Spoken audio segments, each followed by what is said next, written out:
Party Rajapeta municipality మరియు మండల శాఖల తరఫున ఎవరికైతే గతంలో తూర్పు జయప్రకాష్ రెడ్డి గారు ఎమ్మెల్యే గారు టీఆర్ఎస్ పార్టీ రాష్ట్రంలో అధికారంలో ఉన్నప్పుడు పట్టా సర్టిఫికెట్లు 5,000 సుమారు 5,000 పట్టా సర్టిఫికెట్లు ఇష్యూ చేయడం జరిగింది.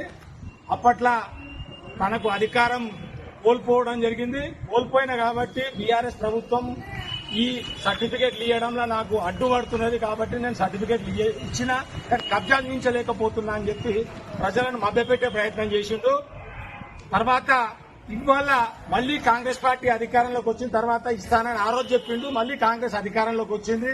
అయినా 2 సంవత్సరాలు అధికారంలోకి వచ్చినా కూడా ఆయన ఇవాళకి కూడా పట్టాలకు కబ్జాలు చూపించలేని స్థితిలో ఆయన ఉన్నాడు.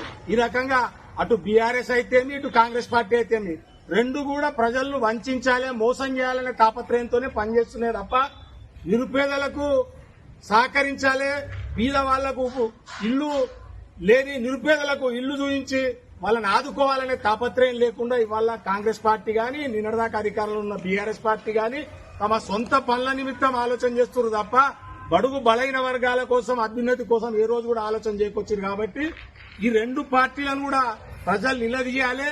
పనిచేసే పార్టీకి పనిచేసే నాయకత్వాన్ని ప్రోత్సహించే ప్రయత్నం చేయాలని చెప్పి నేను అందరికీ కూడా పేరు పేరున విజ్ఞప్తి చేస్తూ అవకాశం ఇచ్చినందుకు ధన్యవాదాలు తెలియజేస్తున్నాను.